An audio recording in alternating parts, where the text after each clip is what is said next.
So because you guys see patients every day, and patients actually are very knowledgeable people. Like, we don't look at them like they don't know things. Yes. They do. But sometimes how they present themselves, either in clinic or in the hospital, doesn't enable you to get the best picture. And you want to help them, help us help them. Yeah. So first thing is, what are some of the interesting terms or like presenting complaints you've had from a patient, and you're just like, I'm sure that's not what you mean, but we'll get there slowly. I can go first. Yeah. I think for me, mtoto wangu akona tonsils. Yeah. So I normally find it very funny. Yeah. Because I normally tell parents, I'm like, we all have tonsils. But when they're infected or inflamed, then we give it a term called tonsillitis. So yes, your child has tonsils. That is not a lie. But what you're trying to communicate is either you think your child has inflamed tonsils, or in medical terms, my child has tonsillitis. So that's an interesting one. I always, like, it makes me laugh. Sometimes I just laugh with the parents. And then they ask you, "Well, unacheka? You Why are you know? laughing?" So I'm like, I find it very funny. Yeah. What about you, Mitch? This is when I used to see, I keep calling adults bigger babies.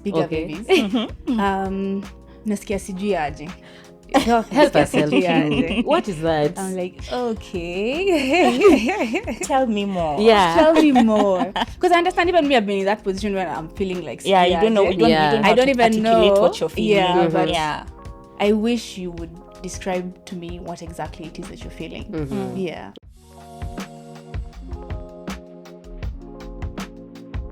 Hi guys, welcome back to A Dose of Health, the podcast where I give you not too little, not too much, but just enough information to help you make an informed decision. My name is Dr. Hope. I am the host, and I have some lovely, newly graduated pediatricians in the room.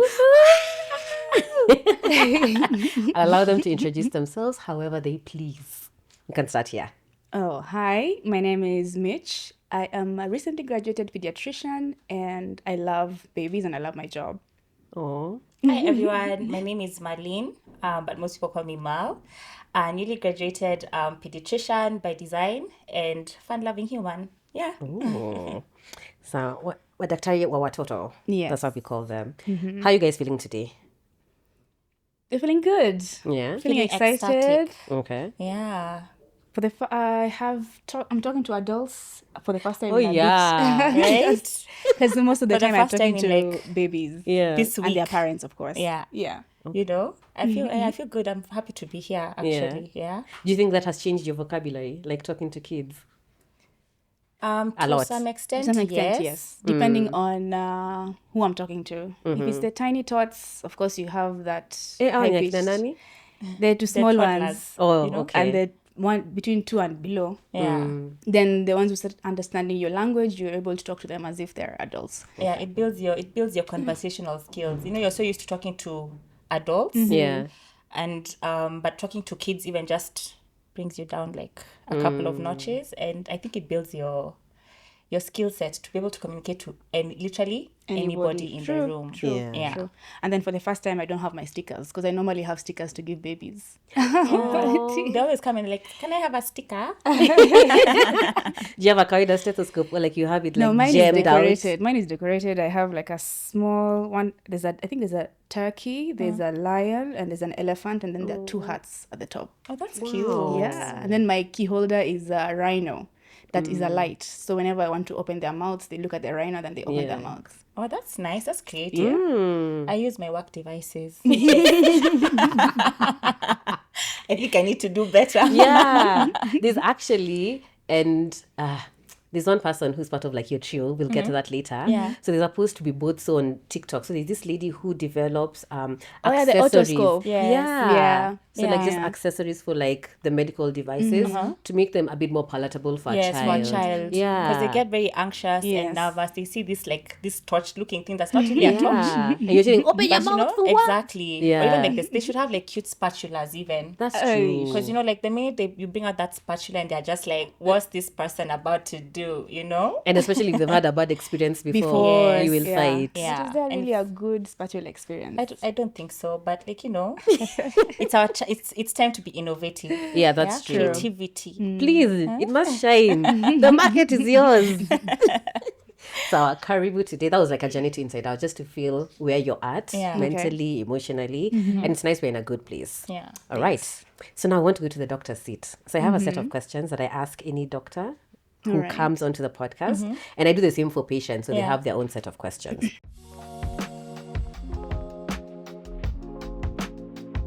So the first question is, if you were to explain what you do to a 4-year-old, which is your perfect patient, how would you do it? How would you describe it in 1 or 2 sentences? Oh, wow, that's an interesting question that I've never thought about. To a 4-year-old. Yeah. Yeah. Okay, a child. I make your always go away. Oh. I take care of your boo-boos. And make sure your ouchies don't hurt so much. Yeah. Okay. That's so cute. Yeah. Next question. And please, this is not offending anyone. It's just a Okay. question. Okay. Okay. Remove the doctorness. It's not offending anyone. If you were to rate your top 5 medical specialties, which ones would they be and why? You can include or exclude peds. Okay. Top 5. Yeah. I would start with dermatology. Okay. Because I feel like dermatologists have like perfect work-life Work-life balance. balance. Okay. So that would be my first. Okay. As my top. Yeah. Then my second top is, I think, psychiatry. Oh, wow. I think psychiatrists, because we really take mental health for granted. Like, you don't really think that it's a thing. Yeah. And you hear like medical conditions, but you don't picture what that looks like for the person who's going through it. So I feel like they have, even plus the skill to take history from these psychiatric patients who can give you 5 different stories on 5 different events. Yeah. So I think it's very interesting. I don't know. It's just, I used to enjoy it in med school, so it would be my second. My third, I'm going in from fave to least fave. Okay. Hiya, my third one. Okay. Can I think of another one right now? Wow. Just Urology. Urology? I really enjoyed urology when I was in med school, Okay. which is very interesting and very weird. And I love seeing women in urology. Yes, 'cause it's they're not very many. like, I want to be you when I grow up. Yeah. There's room for another degree. I don't know about that, but I would have actually done urology. But I used to struggle because, male patients don't like female patients examining them Female with certain doctors, yeah. aspects. So it deterred me from doing urology. But I really enjoyed Yeah. urology in undergrad. I think that's the ones I can think of for now. Okay. Peds is not on the list. Peds, I enjoy pediatrics. Maybe it's because I'm in it right now, Okay, so it will not okay. be my fave. Okay. But it's one of my tops. Okay. I think It's the ultimate. children are fun to deal with. They are Yeah. fun to They're deal curious. They're honest. with. They're cute. They're cute. They smell nice. and they What heal, are you saying for adults? you know, and they heal very fast. I enjoy pediatrics yeah. because, when you're doing something right. I mean, sometimes disease processes are disease processes, Yeah. and that's something on its own. But when you're doing something right, because they respond very fast, they're very resilient, Yes. and when you're also not doing the right thing, So I think, and plus it's fun. It's fun. We are always Yeah. with each other as adults. You Yeah. don't hang around kids a lot. And you get to wear fun scrubs. Yeah, and, True. and be the clown that you are. I'm a Yeah. clown by design, so at least there's space for me Yeah. to be my true self. Okay. Yeah. Perfect fit. Great. And then my last one, my least favorite would probably be surgeons. No offense to the surgeons in the room who are watching. Yay. It's the enthusiasm for me. Okay. What about you, Mitch? I'd still say my top is pediatrics Okay. because I can't see myself doing any other thing. Okay. It's very interesting. The babies are beautiful. They're from the smallest ones. They're so cute and so cuddly. They really are. Even the adolescents, they're so cute and, they love to talk to someone who understands them. And then specifically pediatric cardiology, I think those people are superstars. I hope to be one of them in a few years. Yeah. Fingers crossed. Yeah. Because it's a good balance between seeing the babies outside and seeing the babies inside theater and being able to work with your hands, which is something that I enjoy doing. Okay. Can I interject? Yes. I really enjoyed, so in postgrad, you get to rotate through all the subspecialties. And I think one of my favorite rotation moments was when I was in cardiology, and they had a patient with a pulmonary stenosis. What that is like the narrowing of the pulmonary vein vein, or artery. Yeah, pulmonary artery. Yes. So when they did the balloon, to open it up, right? So they do the balloon thing, and just seeing it open up and the dye going through, I was like, wow, you guys are superstars. Yeah, superstars. I'm like, it was so amazing. Yeah. Anyway, you saw in Kenyatta they did one for like a 38-week old baby. Yeah.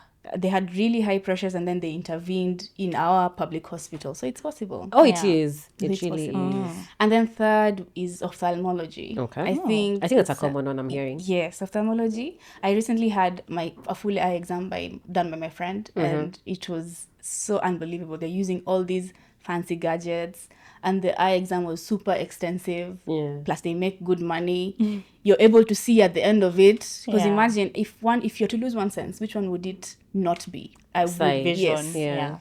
So for them to be able to make someone not see as well, and then to see, it's such a miracle, to be honest. Plus work-life balance. You don't have many emergencies. If it's an emergency, patch it up. I'll see you later. I'd say dermatology, because shout out to Karen.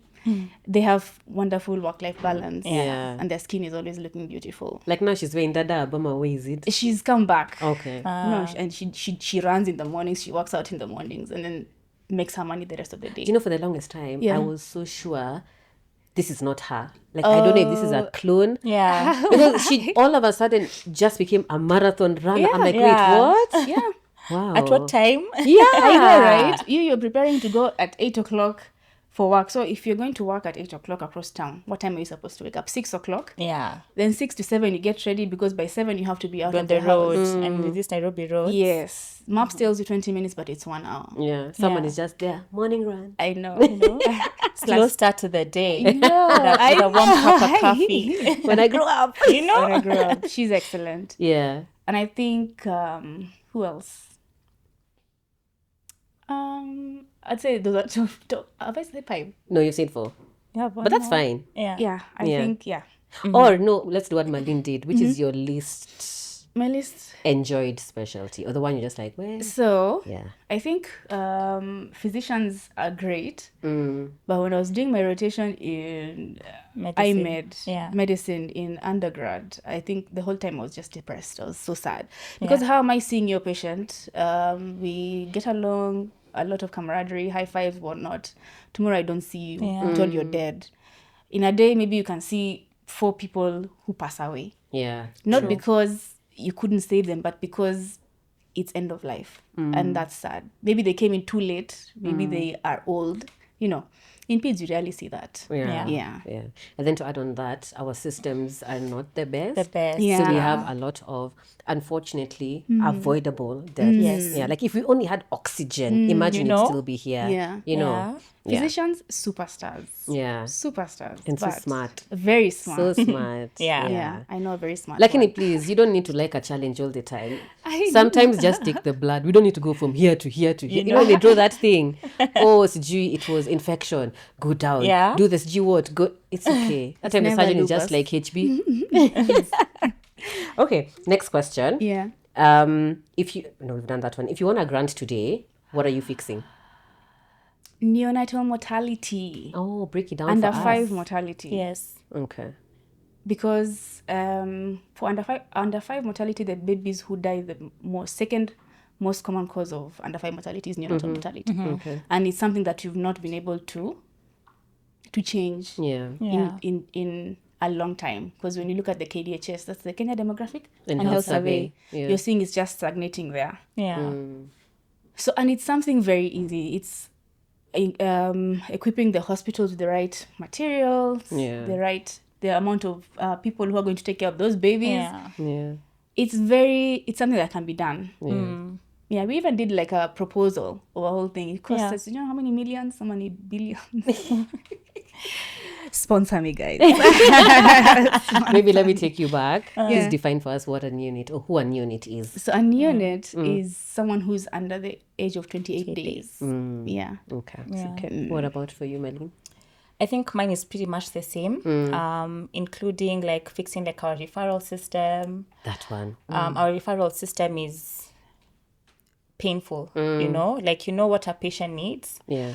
And I mean, we have the tiers of health services well demarcated, but even then we don't have like the referral system it's like a headache from ambulance availability to even just the next level accepting the patient you're trying to refer. Yeah. Either it's spacing or, you know, I guess staff, that I guess the equipment needed to take care of, you know, extra patients and blah, blah, you know, like sharing beds in a hospital is, you know, it's crazy. Yeah.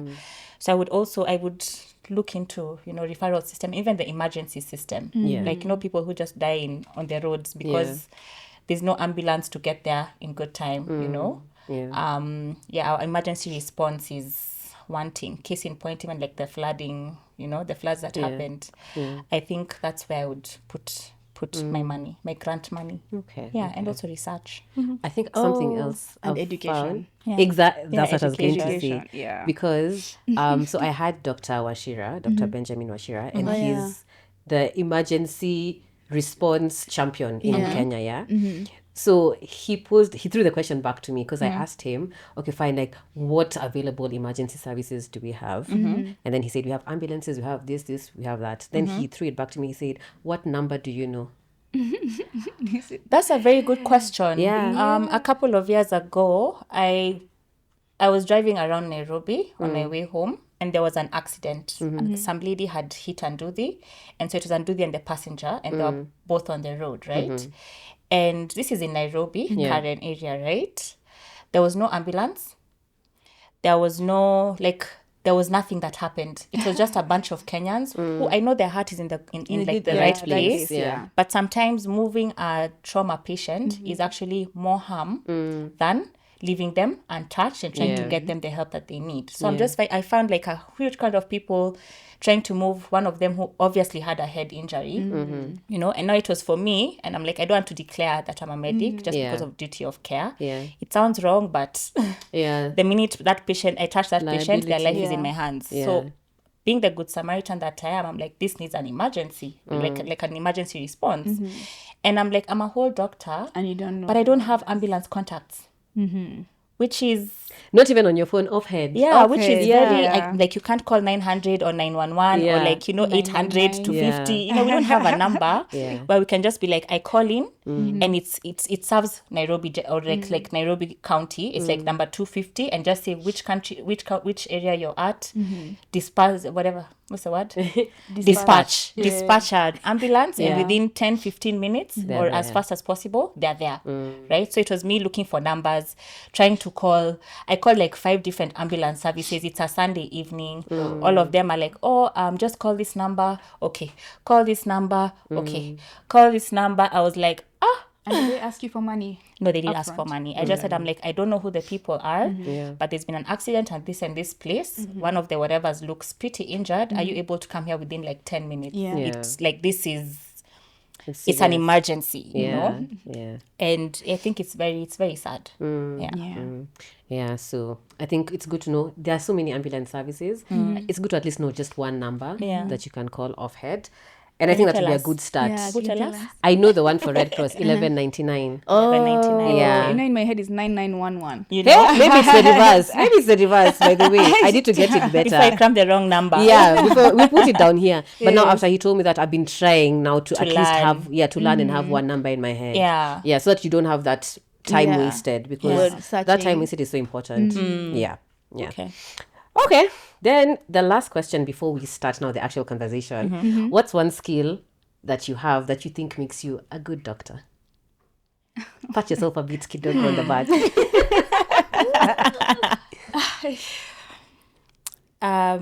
Patience. Patients, okay. I think, Especially for especially pediatrics. because you deal with children and parents. You know, you don't just have one patient; you have 2 patients, right? So I think it's a muscle that has grown over time. I've always been patient, but in health space, it's like, you know, you don't think you're patient until. So I think being in the field that I'm in has built my patience muscle. And I would think that's a very important skill to have, especially dealing with sick children and anxious parents who are taking care of sick children. Yeah. Nice. What about you, Mitch? Is loving your job a skill?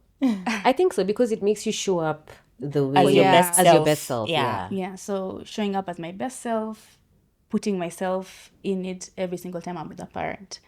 I think that because of that, I'm able to do my job extremely well.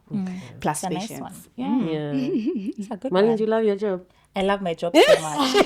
Don't get me wrong, guys. I know I've not spoken about my job in like, how many minutes now? 30? And I think it makes a big difference in how you show Yes, up. Yeah. that's true. Because the people who do it for the money, there's no money in pediatrics, but people who do it for the money, people do it because you want to have something to do. But I knew I was going to be a pediatrician as long as it was fancy to have a job to want to look into. You went into med school knowing you wanted to. Yes. I finished my KCPE exam. KCPE? Yes. That's interesting. I wanted to be a pediatrician as a child. Then it's changed at some point in time. First of all, it changed career-wise completely. Then when I came into med school, I wanted to become a neurologist because I found like neurology, neurosurgery was very interesting. But then somewhere along the line, I was like, wow. No. Those were pathways, eh? And ascending, descending. And then oh my god. And remember like then I wanted to do again neurology at some point, psychiatry at some point. Then I think during internship I had very good mentors in pediatrics. After my first pediatric mortality, my consultant was very accommodating, very kind, very understanding. He even gave me like 2 days off. And in internship, that's like a holiday. That's like a bash. So so I think I had very good mentorship during my internship period, and I think that solidified my want and my why. So and then kids are just they're so fun and they're so nice. They're the best. I still remember this one patient I saw in internship. He was just the cutest baby and the biggest 1-year-old I've ever seen. Biggest in terms of size, in terms of height. Size. And he wasn't a T. He was just so chubby everywhere. His cheeks were so healthy. full. Yeah. And then he was emotionless. And I'm just like, I'm going to make you laugh. And he laughed. I said, guys, my day is done. This is it. Yeah. But did that make me choose speed? No, it did really. not. No. Yes. I think at some point, I can't remember which one came first, but I wanted to do peds and obs. So like until today, I have some friends who are just like, you were supposed to be my pediatrician. Yeah. And others were like, you're supposed to deliver my baby. I said, don't count on me, guys. I'll refer you appropriately, but don't count on me. That list of dislike. Oh, really? Yeah, me too. I feel like I really enjoyed obs. That was like my favorite internship rotation. Yeah. The only problem was night. I'm like, don't call me at night. Don't call me at night because I ain't coming. It's so volatile. It's like 1 second and that's either very good outcome or very bad. I mean, obs is more than just delivering babies, but like that aspect of obstetrics was just it's high pressure, like what? Yeah. Anyway, so those are some nice questions. Now I want us to move to the topic of the day. So because you guys see patients every day, and patients actually are very knowledgeable people. Like we don't look at them like they don't know things. Yes. They do. But sometimes how they present themselves, either in clinic or in the hospital, doesn't enable you to get the best picture. And you want to help them, help us help them. Yeah. So first thing is, what are some of the interesting terms or like presenting complaints you've had from a patient, and you're just like, I'm sure that's not what you mean, but we'll get there slowly. I can go first. I think for me, mtoto wangu akona tonsils. So I normally find it very funny because I normally tell parents, I'm like, we all have tonsils, but when they're infected or inflamed, then we give it a term called tonsillitis. So yes, your child has tonsils. That is not a lie. But what you're trying to communicate is either you think your child has inflamed tonsils or in medical terms, my child has tonsillitis. So that's an interesting one. I always, like, it makes me laugh. Sometimes I just laugh with the parents. Yeah. And then they ask you, "Well, unacheka? Why are you know? laughing?" Yeah. So I'm like, I find it very funny. Yeah. What about you, Mitch? This is when I used to see, I keep calling adults bigger babies. Naskia sijui aje. Help us help you. What is that? I'm like, okay. Tell me more. Yeah. Tell me more. Because I understand even me, I've been in that position where I'm feeling like you don't know. You don't I don't even know what you're feeling. Yeah, but I wish you would describe to me what exactly it is that you're feeling. Yeah. Okay. Yeah. What part of your body? Yeah. Is it your head? Is it your throat? Is it your chest? Yeah. Is it a fever? Because sometimes it could be a fever. Is it you're feeling like a runny nose is coming out? Yeah. You know? Yeah. The other one I normally think is interesting is my ringworms. Right? Yeah. So growing up, we always knew mashilingi and ringworms, and we always thought a ringworm is a worm. You know, it's a ringworm. Girl, who's we? Right? But when you learn further, it's not actually a ringworm, it's a fungal infection. Yes. Right? Yeah. And it has its medical term. Yeah. But most parents or patients will tell you it's a ringworm. And you now have to demystify for them and tell them it's not actually a worm. Because you'll find most parents will see a ringworm and the first thing they'll give is a dewormer. Yes. Right? And they're like, nilipatiana dewormer and it's not going away. Yeah. Oh, wow. Right? So it hadn't clocked to me. yeah, because every time you're like, No. But then, sometimes I forget because we've spent such a long time in med school. Yes. So maybe to you it's a bit obvious, but I'm trying to like look at it from like the layman's perspective. That's a very smart it's way true. of thinking, right? Yeah. So for them, That's they're like, true. my child has ringworms and I've been giving them dewormers and the worm is not going away, right? But most of them may not know that it's not a ringworm. Yeah. It's a fungal infection and it has its medical term. Yeah. And then now you don't want to confuse them with the medical jargon of calling Exactly. it tinea. Yeah. Because Yeah. tinea is like, Tinea what the hell is capitis. Like, what is that you know? now? Yeah. So I also struggle with trying to explain to them like the word tinea because I don't want to confuse them further. Yeah. Telling them tinea, right? Because they probably might not remember, or they Yeah. learn definitely, but they Yeah. won't remember, right?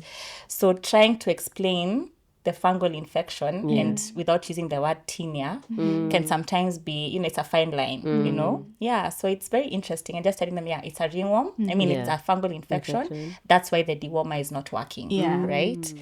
What your child needs is a antifungal. Yeah. Oh, that's a good one. First of all, as Mitch said, that's a smart way of thinking. Yeah. When was the last time you got dewormed? First of all, we'll talk about that because we'll talk about that because we had a gastro, and I think her episode will definitely have gone up before this. Yeah. And she had something to say about deworming Oh, for really? adults. Oh, really? I Yeah. need to learn. I need to Let's know. talk about it now. Yeah. So, for me, in fact, I have dewormer in my bag right there. When do you But plan to she's- take it? No. I was Tell confused. me. She said, as Educate adults, us. you don't have to deworm. Really? Yes, she said there's actually no data behind the benefit of deworming Oh. for Past adults. what age? For adults, I think for kids because like hygiene-wise, Yeah. you can't really control a lot of what they do. Yes. I think she said under 5, mostly because that's Yes. when Yes. diarrheal diseases Are common. Yeah, 'cause they do it every prevalent. 6 months. Yeah. Yes, so they do Yeah. it every 6 months. So she said for adults, if you're sure where you eat, you maintain high hygiene standards. She's like, what's the point of deworming? And if I eat sushi? And salads. Now, Caesar salad. this is what she said. She doesn't see why, and she doesn't have like the data Okay. to back it up. This doesn't say stop deworming, but she's Alright. just like it's So for you probably kids don't need to do it as mandatory. Yeah. Right. For adults, Not as it can frequently be as a good to have. Yeah. Yes. Okay. Yeah. When is the last But time you dewormed? it's less than 6 months ago, to be honest. I think, let me say 5 months, because it was last year. Wait, no, last year is far. It was last year, I think November Okay. or October there, yeah. Yeah. Me, I was the deworming warrior, guys. I was always on my socials telling people, guys, Deworm. please remember to deworm. Yeah. Even a friend of mine turned 30. Yeah. And I was trying to like create like a fun gift for her. I put dewormers You're there. so I put thoughtful. painkillers because after 30, the Hey, hangover is gonna yeah, slap it's a gonna different help way. Yeah, so now when she said that, I was like, man, now what am I gonna gift people? Toothbrush. You know, you're just like them back to toothbrush. the Yes. back to the drawing board, eh? Yeah, it has to be beneficial, you know? Yeah. Yeah. Every Yeah. 3 months, change your toothbrushes. Toothbrush or even sunscreen. What about sunscreen? Like it could be Or a to gift. gift, yeah. yes. Yeah, I mean, skincare is always good. Yeah. And sunscreen is safe because you're just like, I don't know if you have oily And it's skin or you have unisex. what. And it's yes, men actually It's should unisex. also use sunscreen. your skin is the same as ours. You know? Yeah. Okay. I think I can add on to that. One common one I used to get, and because I worked in the highlands, the mountains, Yeah. so of course it was cold. So patients would always come, nikona kifua. And I'm just like, my goodness. yes. Ukona We all kifua, have the iko. chest, but then would love kiki together. And then I'm just like, tell me a bit more. Are you coughing? Yeah. Do you have pain when you breathe in? But that one always got me. That one, and I have sinuses. Oh, Yes. I'm like, yes, you do. And so Yes, you do do. I. But You what's your... have sinuses. You have sinuses. Yeah, so just explaining it the way you did for like tonsillitis, Yeah. where if they're inflamed, then it's sinusitis, Yeah. and we probably need to treat that. Yes. Yeah. So Okay. and also naskia malaria. Naskia- That's when I just oh, received malaria. fever and joint You pain, remember or malaria vice queen? versa. You're a malaria queen. No, like malaria queen, the Oh, drug. Oh my god. She's a malaria queen, guys. Yeah, actually, yeah. By the Everything, way. if you feel homa, take a malaria queen. You feel sijui joint aches, malaria queen. Yeah. Headache. So bitter though. I don't know. I They never never used to took. taste nice. Yeah. Yeah. It was like nini, flagyl. Yeah. So you kind of People have to take it with abuse like Flagyl soda so much. and azithromycin. Yes. Yeah. Yes. In fact, I have this theory that it's a theory, guys. It's not fact. It's not not proven. fact. It's not science. Yeah, that azithromycin is the least effective antibiotic after COVID, because the way we Affairs. used it during COVID. That's true. I What? recently had a patient who had a child with a flu and came in and they're like, hiyo dawa ya siku tatu. Hiyo ya siku tatu. Hiyo ndo nataka. Yeah. And trying to explain how the antibiotic will not work for a viral infection True. when for them it has worked 3-4 times in the past. You know, it has worked. Placebo. You know, so I think it's the most abused antibiotic. Yeah. Because it will take 7 days to recover from the viral infection if you take the antibiotics, and it will take 1 week if you don't take the Yeah. antibiotic. Yeah. Yeah. So how do you know it was? It was there. How would you know? Yeah. Yeah. So I agree with you. And you've said something, and this has just now taken me to another way that patients could probably voice out their concern a bit differently. When you come to hospital and then I ask you, so what medication are you taking? The red one. Oh. Whenever I have clinics, Yeah. like I know I'm going to see you again, I tell them, please, if you have a phone, take pictures of your all of your drugs in Yeah. front and the back. Yeah. If you don't, please come with all the drugs. Yeah. And don't come with the single tablets, just come with the entire tab, box yeah. and everything, because it's easy to say it's a yellow tablet. Yellow tablet But could be there are so anything. many. Yeah, there's so many. There's so many. Yeah. Yeah, Even or the stays vitamins are tablets. Yeah. Yeah, even the Yeah. creams, like the skin creams, because Yeah. we also see a lot of eczema in pediatrics as well. Yeah. And I had one tell me, wanatumia ile cream ya white. My lotion is white. So I'm like, I giggled first because I was like, wow. Yeah. So I'm like, okay, do you remember, like, at least even if you can, like, remember how the name looks box. like or what you normally call Is it a it? tube? Yeah. Is it like and then it's like ni cream ya white, iko na chupa ya white na kifuniko ya yellow. Wow. So I'm like, that could be, I mean, there are very few, but it could be anything. Yeah. You know? Yeah. So it's, It was?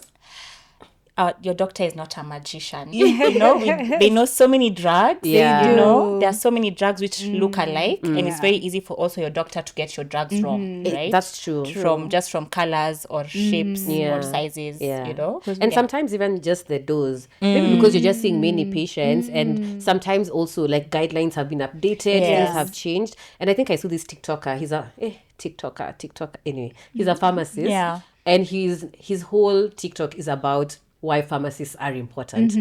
Because Important. I think his experience is patients come to now the pharmacy and they don't understand why he's asking the questions again. Yeah. So what did your doctor say? Where's the prescription? Which medication? Why do you need Is this this locally medication? or in a different country? No, he's British. I think he's British. And he was trying to tell them that he knows more than the doctor Yeah, knows about when the it comes to drugs. medication. About the drugs. And it's That's true. Yes, like- yeah. Where I work, there's very strong collaboration between departments. Okay. And like in medicine, as the doctor, you learn the drugs, but there's things you don't learn about in pharmacology, like drug storage, how to like administer the drugs, how to dispose drugs. I remember your episode on drug disposal, right? But those are things we don't learn on this side. So like now professionally learning that drugs need to be stored for this amount of time. Once opened, this is what you need to do. Once XYZ, like I didn't know like probiotics should not touch the tongue. Like if you're administering the drug, don't go to the back of the throat. No, like you shouldn't touch the tip of your. If it has a dropper, it shouldn't come into contact with the whatever, because now the drug becomes inactive. And then once that dropper goes back in, it destroys the entire drug. So you probably only have your drug effective for 1 day if you do it wrong, right? Because you just get the drug, maybe like, because it's a baby, for example, you'll be really forcing, maybe even put the whole thing inside for the drug to enter. But you've already contaminated the dropper, and once it goes back into the tube, that's it for your drug. I guess that's why they do vials nowadays. Yeah, it's easier with a vial. Because you do finish one vial and that's it. So it's interesting to learn also what other guys do, you know, in different departments. True. When the pharmacist is calling you to be like, Doc, were you sure about this dose? That's so important. Because errors happen all the time, That's you know. So it's very good to have like very good collaborative systems in your hospital with your nurses, the doctor, the pharmacist. Even the receptionist, to be honest. True. There's some things, because for insurance, talk to the receptionist. They probably are the ones who are on call, on phone with everything them most of the time. But that's true. I think, listen to your pharmacist, guys. Your pharmacist knows what they're doing. And especially if it's in a hospital setting, because you can be sure that those are licensed pharmacists. Because the hospital is not going to just get anyone. You know, sometimes these chemists and these like farm techs, and sometimes they're not even like... They're not actually... They're not licensed. It's actually not... Most times you might, even the small pharmacies, you'll find that it's just someone who's been shadowing there for like 1 week. If they say, if someone comes with a runny nose, patia hii na hii na hii. If they come with a fever, patia azithromycin. You know, there's a lot of also like inappropriate administration and dispensing of drugs. Which I don't know how the pharmacy board is going to like handle it, but they need to, you know. They need to. I saw this story the other day. I saw it on TikTok first, and I think it made its way to the news. So there's a lady in Kakamega. She went and bought some medication for her child for the eyes. It was supposed to be for the eyes, but then then they gave topical medication. A topical whatever ointment, and then the child got blind. Yes, the child got blind, and now I think. Of course, you can understand why she's frustrated. Yes. But then I could feel her pain when she's saying, I'm telling the pharmacist or the person I found at the counter, this is what the child this is what happened to the child. And she was like, the person was almost not taking it seriously. I actually saw the video. And it was very disheartening because like it looked like it was a joke. To the person behind the counter. Behind the counter, because she was like, oh wow, sikujua. Ulipaka kwa macho. Wow. And I was like, that's very unfortunate. But listen to your pharmacist, and this is what I normally tell people: please go to credible pharmacies. If you've identified one that at least has many branches, just stick to that one if you can, just so that at least there's consistency in the care that you're getting, and you can always ask the questions. They can answer, they can respond, and also sometimes if you're not so sure, then you can also liaise with your doctor. Now bring your doctor into the conversation so that at least now you have a like comprehensive collaborative approach. Like I used to be very frustrated back in the day, like going to buy over-the-counter meds, whether it's an antibiotic, painkillers, and some pharmacists would ask for a prescription. And you're just like, but it's just Panadol. Exactly. Why do I need a prescription? So I think we should get to that point where, for real, even something as simple as paracetamol should be, you know, with a prescription, because it's also very easy to overdose on drugs. Then it becomes something else entirely. So hopefully we can get to that point. I'm an advocate for safe medicine use. And it's so interesting how I think I I used to consume a lot of like UK content, and it was so interesting how you'd find people going from the UK to the US, and they're just like, guys, almost nothing is regulated here. Ibuprofen is in the supermarket, like a big jar, 1,000 tablets. And you're like, No way. Yes, it's a huge Yeah. jar of dark. And not that it's bad. Like honestly, if you know how to use it, Yes, of course that's that's good fine. access. But you're just imagining if this lands in the wrong hands, Yes. you know. I can do with it whatever I want. Yeah. So like now the UK, because I have a friend who would go back and forth, and she's just like, I have to make sure I carry my paracetamol from here. I have to make sure I have some antibiotics. Yes, because they don't just get drugs very easily. Yeah. It's don't. very strict. Yeah. So for me, I'm just like, we need to be like Europe. I think the way so. they're Too. so I agree. strict. Yeah. Because I also saw a child get really strong antibiotics, which I'm 100% sure are not for children. You know, because children, safe drugs to be used in children are very They're very few. Yeah. So a parent came in with an antibiotic, and I was like, wow, is this even given to children?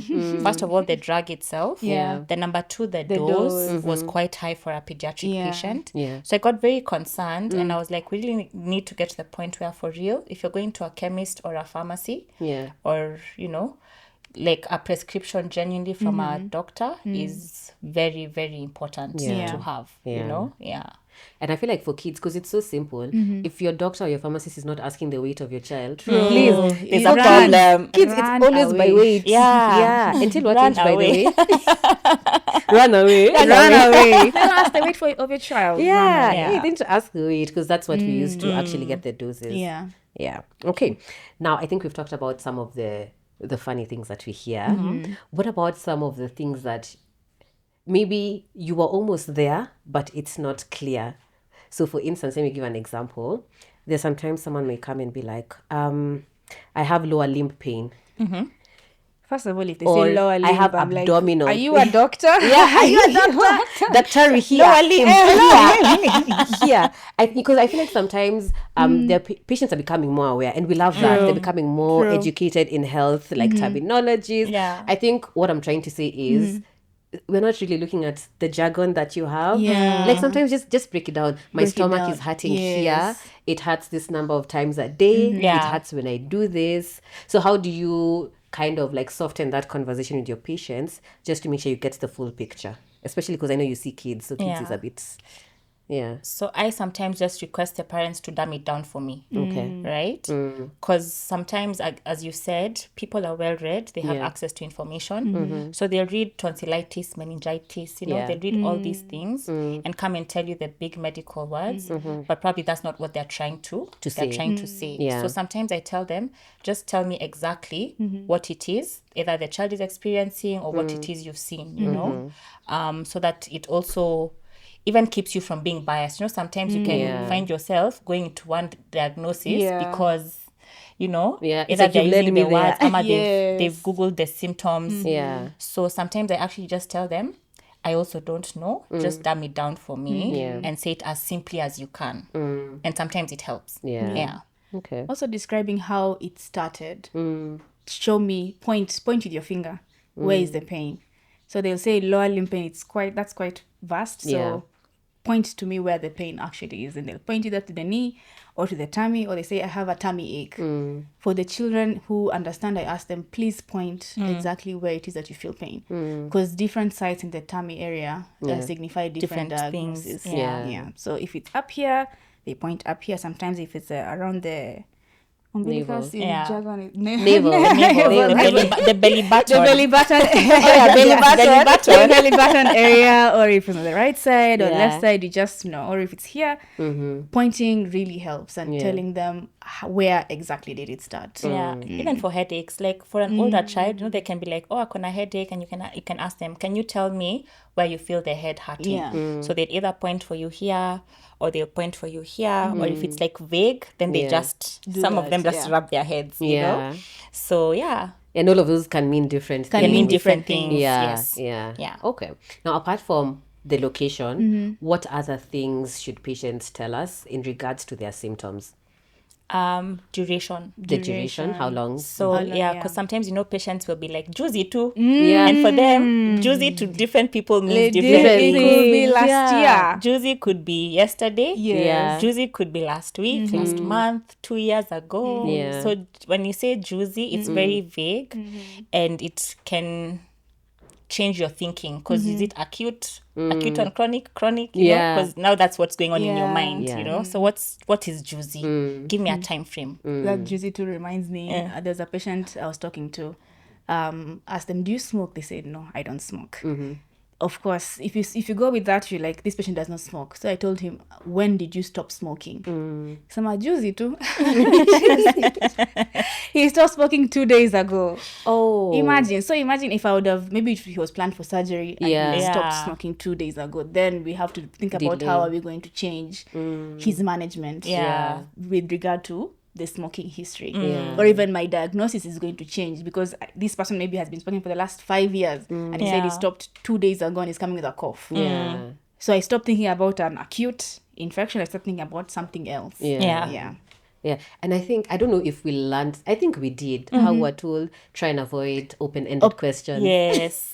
Make it not direct, but kind of focused, so that you're guiding the patient into the way you'd like them to answer, but not being very dictatorial, like you have to. Yeah. Okay. So duration is when it started. Yes. Ukiendelea sasa. Yes. Okay. What else? We said location, duration. What, when, where. If you can tell us why, or the circumstances around what the symptoms that you're having. Because another thing we usually get is abdominal pain. Yes. Abdominal pain can be anything. It can be anything. So if you tell us, maybe I feel like this abdominal pain comes in when I eat or when I'm starving, those are two different things. This abdominal pain comes when I've been upset by something. Sometimes abdominal pain can be a reflection of what you're feeling up here. Or this abdominal pain is settles down when I take peppermint, so I think of something else. So at the associations around your symptoms. Sometimes I tell the patients, if I can't figure out what exactly it is, I tell them to keep a diary. A pain diary. Just document, if you're feeling this feeling right now, what are the circumstances around this feeling right now? Did you just have an argument with someone? Did you just eat XYZ? Did you just, just to be able to track down exactly what it is.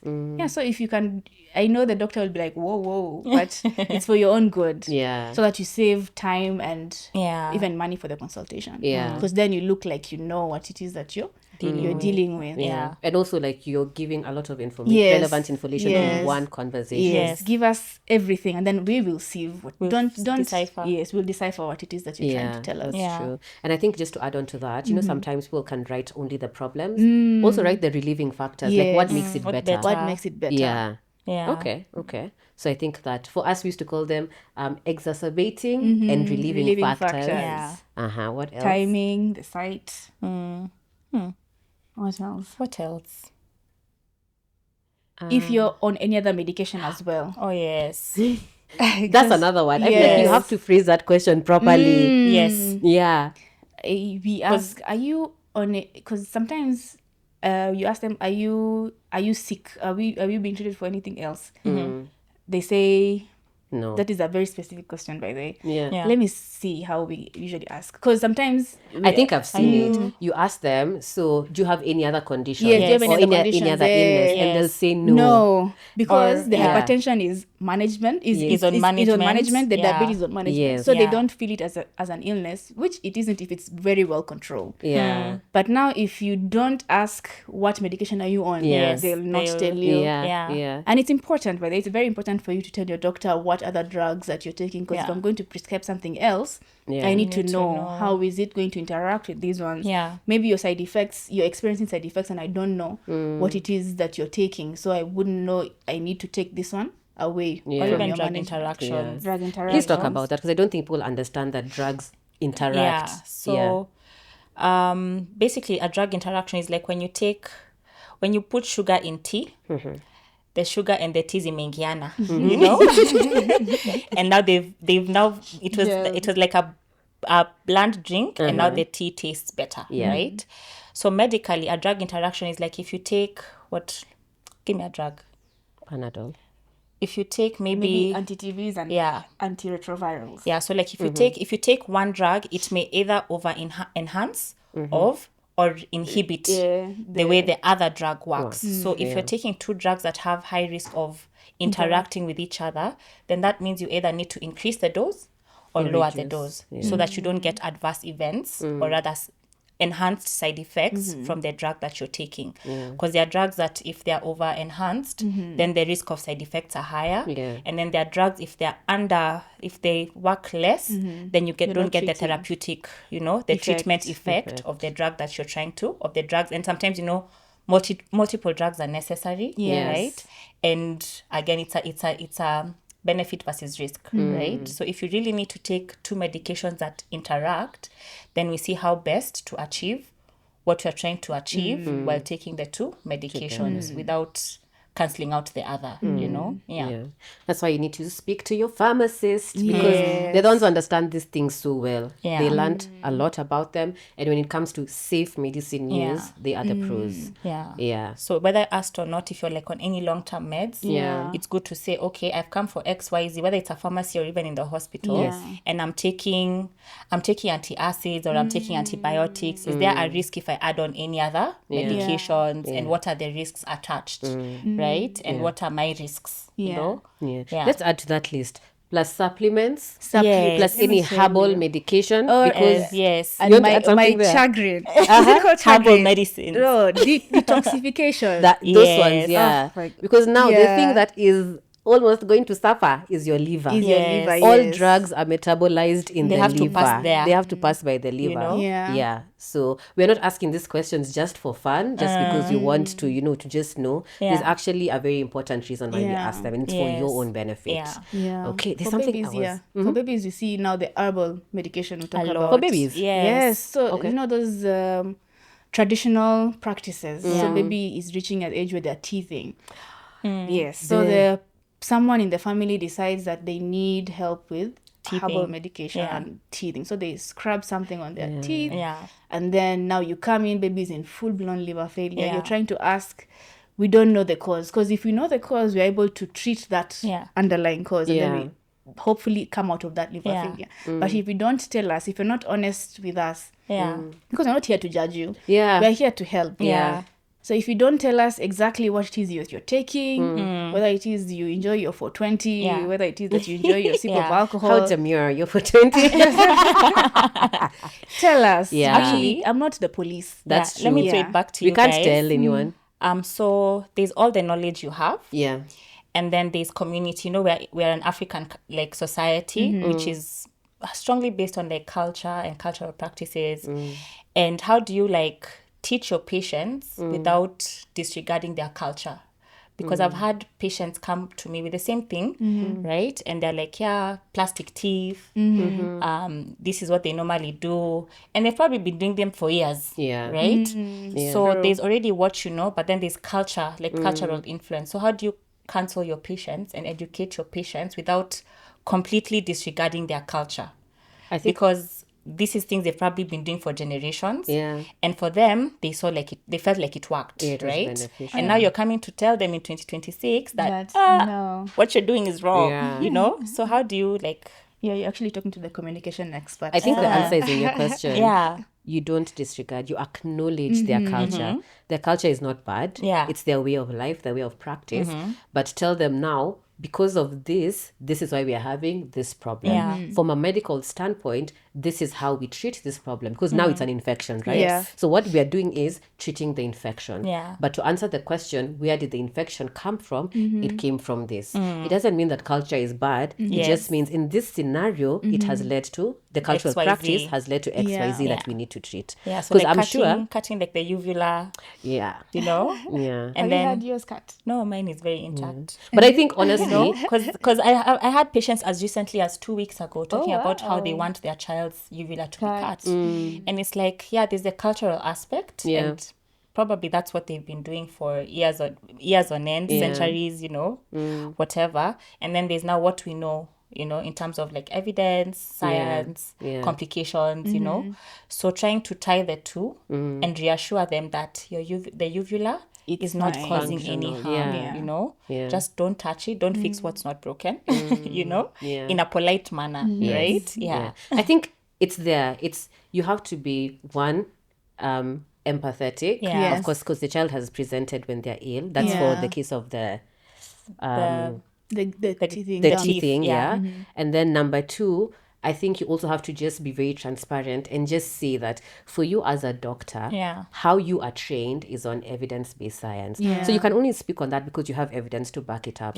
Whatever is outside that, you can't speak on it. And it's not that you're saying it doesn't work. I just don't have the evidence to tell you that it works. To support that. Maybe it does and we don't know. You know? But you as a doctor, you've been told whatever you do, there has to be evidence around it.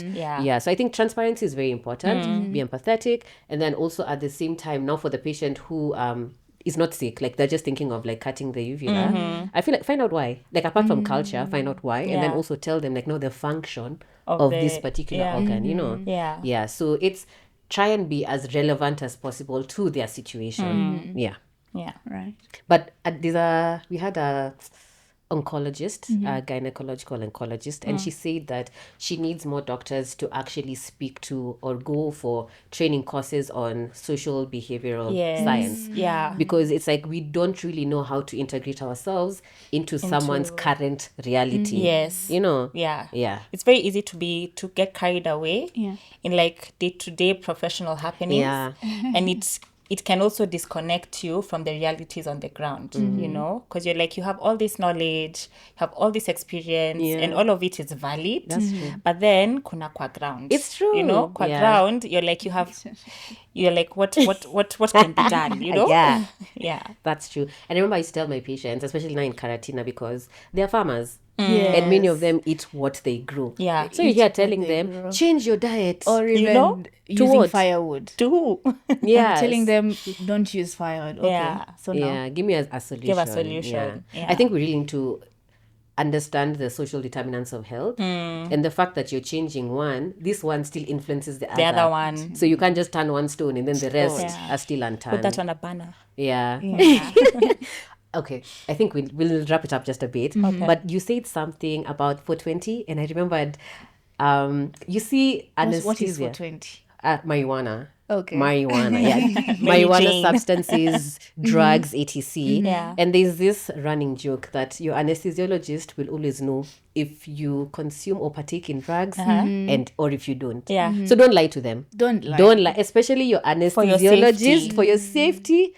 Don't lie to them. So funny story. When I was an intern, this patient came in. It was an emergency setting. So they needed emergency surgery, right? And she was alert. She was very okay, but it was like theater in the next 2-3 hours. So as you're making the theater list, I know you guys remember, you have to like know when's the last time your patient ate, you know, because of starving and sedation, all that jazz. So this lady lied. She was like, she hadn't, because again, you know, food, kukula, means different things to different people. You have to be specific. I can't remember. It's like, snacking, you know? So you're telling them, ati, umekula, she's like, nah, I've not eaten anything. So you're like, okay, cool. Last meal was breakfast, right? But she's not eaten. To her, she's not eaten. Anyway, so we're like, okay, cool. Make the theater list, take it to theater, prep her for the procedure. Do you know she went to theater? Was sedated, and during the intubation she actually gagged, and guess what, it was Fanta and Queen Cakes. So she easily almost like aspirated, right? So anyway, it was a stressful time for the couple of hours, and the anesthetist was so upset, and even us were like, but we asked her if she had eaten, and she said no. So post-op, I'm just like, you had told us you hadn't etten. What happened? So she's like, mliliza kama nimekula. Mimi nilikuwa tu nimekunywa soda. Hiyo si chakula. So you know, I'm like, patients, the layman, when you ask them umekula, for them it's like, have you had a main meal? They don't consider snacking as a meal. So for them, hajakula. And now like for kids, for babies, for us in our context is breastfeeding, right? So when you ask a mother if the child has fed, for them breastfeeding is not a meal, right? But for like under 6 months, that is a meal, you know? For them, it's like if they've not eaten ugali and boga and nyama, you know? They were not chewing. They've not chewed like substantial food, basi hawajakula, you know? So I think that's also a very nini thing to keep in mind for the true. layman. Yeah. So have you had any meal? Anything, including water? What's the last thing you ate? In short, tell us everything. Yeah. Tell us everything. We will decide whether we're going to say this one or take this one for us to be able to do whatever it is that we need to do. That's true. Okay. Unless there's something else you want to add to this, just to make sure like the patient is fully equipped to have the best consultation they can get with their doctor. Yeah. Is there anything else? Maybe like a parting shot for this, and then we'll move on to the last segment.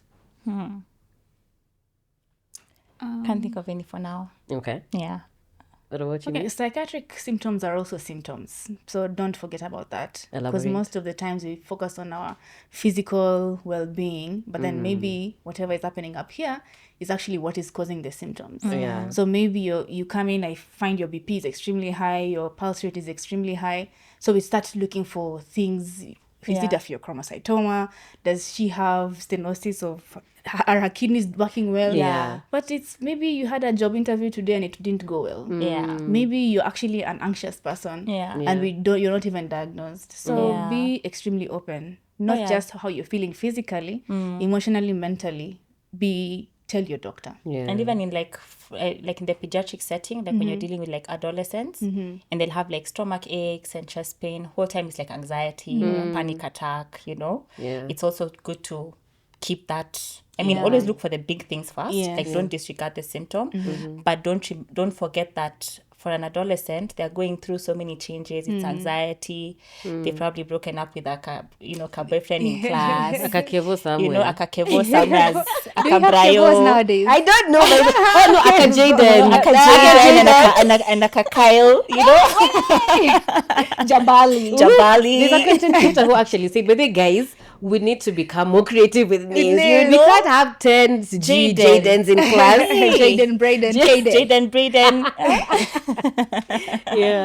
Yeah. So I think it's also like something good to keep in mind, even for parents. To just always check in with their kids, because you'll be thinking it's some like big medical issue, and whole time they're just having anxiety. They have exams next week and they're not able to cope emotionally, and then even with relationships, because you can't turn the blind eye and assume that these kids are not so I think it's something to always keep in mind. Okay. I think those are good ones. Maybe before we continue, I've just forgotten, this is very important. What is one thing you'd like patients to do before they leave the consultation room that is still very beneficial to how they take care of themselves at home? Ask questions. Ask as many questions as you need, no matter how dumb you think it is. Ask your doctor all the questions. Because I always tell my patients, once you understand and once you're educated, you understand your prescription, you understand how to administer the drugs, you understand complications of a disease process, because any disease process can have adverse events, including loss of life, right? So once you understand disease, in as basic as it is, you understand your treatment plan, you understand what to expect with whatever diagnosis it is, and any other dummified question that you think is irrelevant in that setting, I feel like ask your doctor as many questions as you need to, and don't leave that room if you're not satisfied. Correct. And if you're not satisfied, it's okay, you can tell me.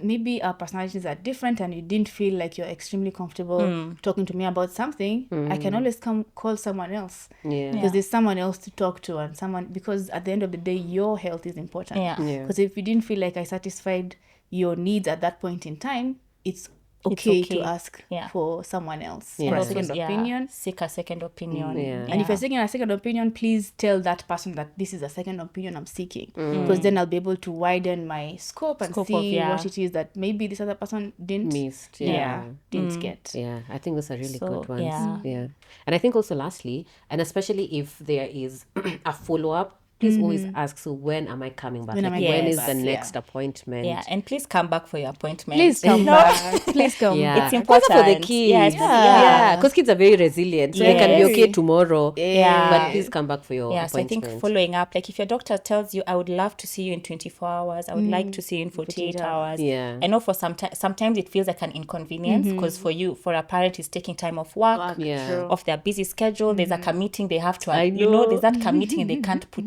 it forward. They're traveling for work and they're like, 48 hours nitakuja tu Yeah. next Nitakuja, week yeah. and then Exactly. next week turns into next week, but that one into one. next month into a year, you know. Yeah. So I think maintaining follow-up, especially in the OPD setting, Yeah. follow-up reviews are very important for your child and even for the doctor, Yeah. because sometimes you may also not clinch things in just an isolated interaction, and may need to see a child 2 or 3 days into initiating treatment, Yes. or Or otherwise, changing treatment. or changing treatment, and because you don't see the need of having them in a ward, Yeah. then it's very important for that us to continuity see- of care. to see you, yeah. Okay, And I think that's a most good of the one. times they don't charge you if you come back in that week, no? With it, I think different hospitals, depends. Okay. Yeah. different for different hospitals. Oh, yeah. Some hospitals it's like free for 48 hours. 48 hours, yeah. Some hospitals free for 24. Others you pay like maybe half. And if you come after the 48-hour mark, then you pay a full consultation Yeah. again. Yeah. Yeah. But I know also like for some specialists who have their private practices, many a times it's free. Yeah. Especially Yeah, this it's full free, work. yes. Yeah. Yeah. Okay. I think those are such good points that we've talked about. Yeah. And I will add for the adults, please complete your doses. Let me tell Yes. you. Day 3, you're feeling Your better. doses. Please, if they told you 5 days, it's 5 days. Yes. If they said 7 days, it's 7 days. They say Yeah. If 10. they say 10, it's 10. If they say it for life, It's for life. True. Yes. All right. Sawa. Now let's move to the next segment. This is now beyond the clinic. Okay. Here, you can breathe in, breathe out. All right, so there are just 5 questions. We'll just run through them. Just see what comes to the top of your mind, yeah?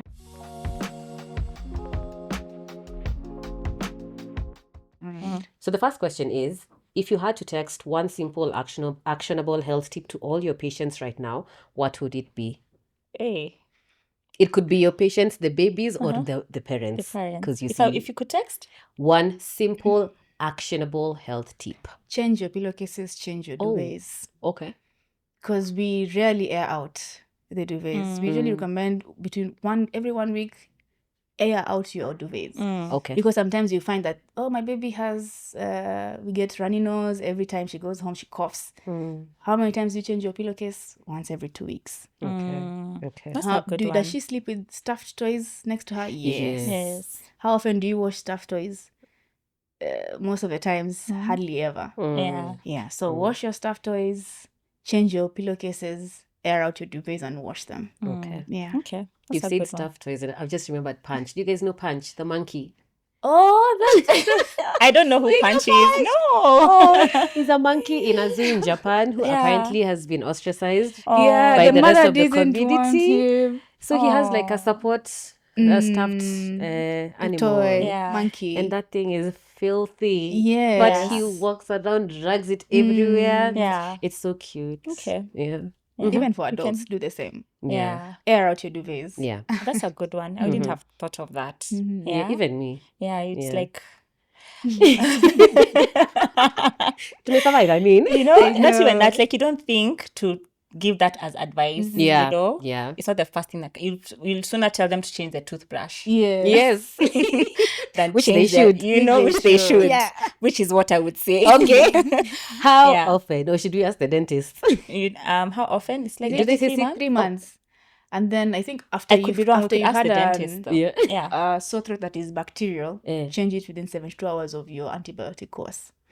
Oh. Yeah, okay. because apparently the bacteria still lingers. stays, So yeah. you find yourself not getting better. Yeah.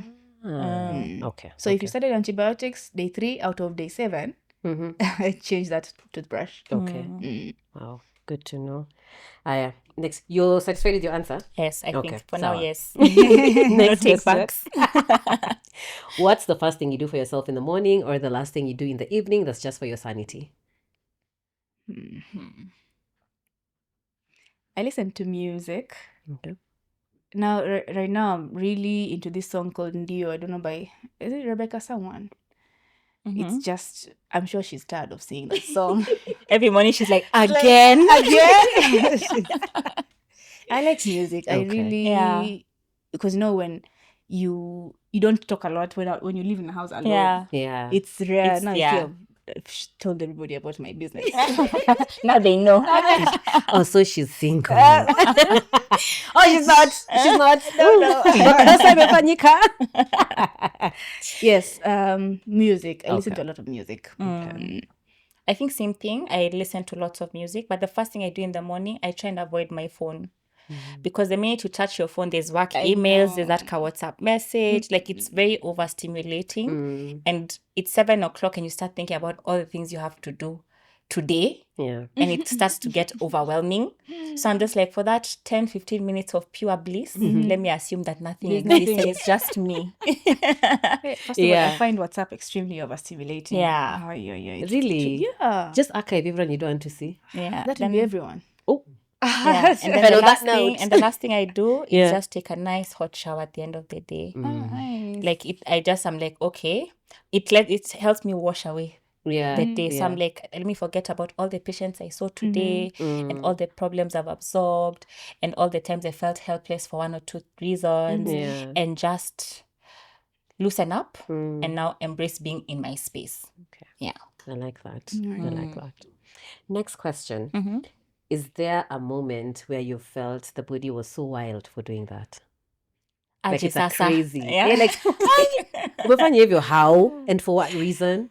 Yeah. I'm trying to think. It can be positive or negative. Or the body in general. In general, yeah. Honestly, for me, it's like when the liver stops working. Let me Like, tell why you. Why are you doing that? Yeah. It's like, kwa nini? You just soldier fight. fight, Fight kidogo. because you're the only organ there. Yeah, like, it's the CBD of everywhere. You That's know? true, by the way. Like, Everything has to pass there. there. You know? Oh gosh, Central Business District. Okay, that's a good one. Yeah. Yeah. When you lose your voice, as in why? I I need you to communicate. Yeah. Yeah. But that's a bit being ableist on my end. But yeah, when having a sore throat, having a hormone, then you're not able to do anything. Yeah. It doesn't make sense. Like last 2 weeks ago, I had a 2-week duration of hormone. I'm like, You're surely. one of those. Honestly, Yeah. truly. You know I have to go to work. You know I True. have bills to pay. You know I have people to see. I have to see babies as well. Yeah. So how am I supposed to carry myself? Yeah. That and stones. What do you mean? Why? Stones. Kidney stones, stones, gallbladder stones. Like, Yeah. why? Your body... Yeah, like, why? Like the liver, you didn't remove it somehow. Yes, you Please did, me. Nini. Ebu, you mcheze like Soldier yourselves. on. You've actually reminded me of one. Yeah. You see the way you can lie on one side and then one nostril is blocked. Yeah. And then you switch to the other side. And then it's now the other switch- one. I'm just like, you couldn't find a better system. Like, really. yeah. Yeah. See, just breathe. breathe. Do your job. Then the second last question is, what's a piece of health advice that you used to either pass on to the people around you or subscribe to that now you don't really subscribe to or agree with? Detox teas. Detox. I remember we had a class In undergrad. Yes. He's a neurologist, is he? Yeah, I think he was a He neurologist. says the only thing that you need to detox your body is your liver and your kidney. No amount of shots, no amount of drugs, no amount of teas is going to change you. It's going to hydrate you, yes. But your liver and your kidney are enough. Yeah, if they're in good working condition, that's all you need. Yeah. And if they need help, then the help will be accorded. Yes. You know? Yeah. Correct. Last question. What's one health rule you think we should break every now and then without feeling guilty? Oh, that's a good one. One health rule. That's a good one. That's a good one. Rules ni kama gani? I know, health rules ni kama You know, gani. I'm like, rules ni this, kama sleep like gani? this, run like that. Oh, I think with exercise, I would say, what exercise is important? At least 30 minutes. That's what the guidelines say. 30 minutes, at least 5 days a week. Yeah. But also listen to your body. Don't, if your arm is hurting today, don't go to the gym tomorrow because I have to get my 30 minutes in. Because you'll cause more damage to that arm if you don't rest it and take care of it. It's good, but don't overdo and damage your body and your joints and everything else. Yeah. That's a good one. I can't actually think of one right now because that's a very interesting one. I'm like, rules. Go and think about it. Rules ni gani? Oh, you don't. She said she doesn't subscribe to any rules. Hey, she said she's Miss Fun Times. Adulting is free will. Yeah. Okay. Yeah. That's it for the episode. Now, if you want to be found, this is your time to look at the camera and tell people where they want to find you. It can be socially, it can be professionally, whatever you choose. Wow, if I want to be found, I don't want to be found, but Guys, I'll bring follow I'm to be very found. shy. I'm very shy as a human being, Uh-huh. but I'm 1/3 of 3 Pids in a Pod. Yay. So if you want to find me anywhere, you can subscribe to our YouTube channel for 3 Pids Uh-huh. in a Pod. You have a YouTube channel. No, Instagram. not Sorry, Instagram. Instagram. I'm like, wait, how did I not know about that? So yeah, if you want to find me professionally, I mean, we're not very active, but hopefully as schedules settle, then we'll, get into it. Yeah. But I'm one part of 3 Pids in a Pod. Yeah. What does 3 Ps in a Pod talk about? I'll let my able handyman on there. Is it my left or my right? Are you one of those people who have to do this? Yeah, I have to do Even left, me, right. I actually now want to get surely. Even tattoos. like push, pull. Yeah. I'm just push. Yours is actually better. Mine was now X-rays. On the left side. Hey, which one is the left? Yeah. CT scan, which one is the left? Which one is the right? Anyway. Yeah, so 3 Pids in a Pod was just us trying to decompress from residency. Residency is hard.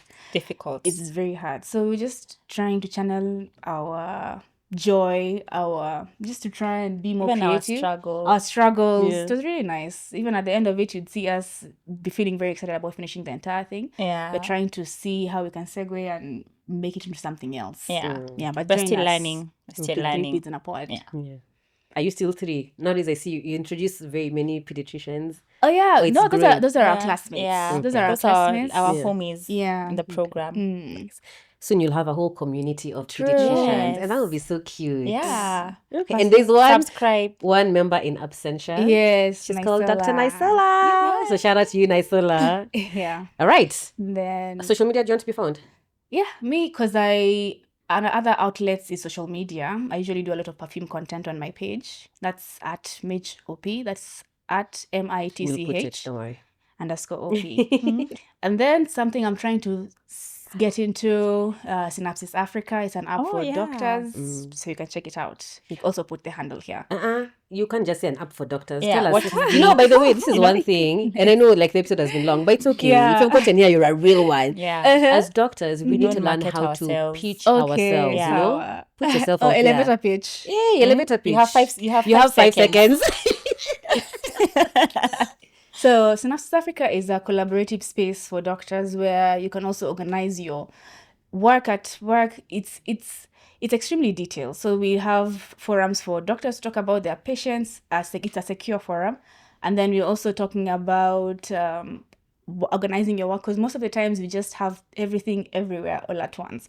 So we've just developed a platform where you can be able to access all the work that you need to do, all your meetings that you're planning for. You can do everything on that app. Still growing, still learning, but hopefully you're going to get somewhere. Okay, shout Yeah. out to you. Thank you. It's like a doctor's, a doctor's social, but also like a grand round. If you're coming to yeah. discuss Doctor's your social, cases. doctor's grand round, your calendar, Yeah. trying to schedule everything. It's a growing process. Yeah. Yeah. Okay. We'll also, because you're on socials, we'll also plug it here. Yes. And the website so people can interact with it. Okay. Thank you. My name is Dr. Hope Simiu. Thank you so much for reaching this far. If you have real one, please be sure to follow us on social media. My name is Hope Simiu. It'll be down here on Instagram and TikTok. And for the podcast, A Dose of Health, the podcast on Instagram, TikTok, subscribe on YouTube. I'm giving you 1 minute. Correct. And then wherever you listen to your podcast, Spotify, Apple, Amazon, AfriPods, all of that. And that's a wrap.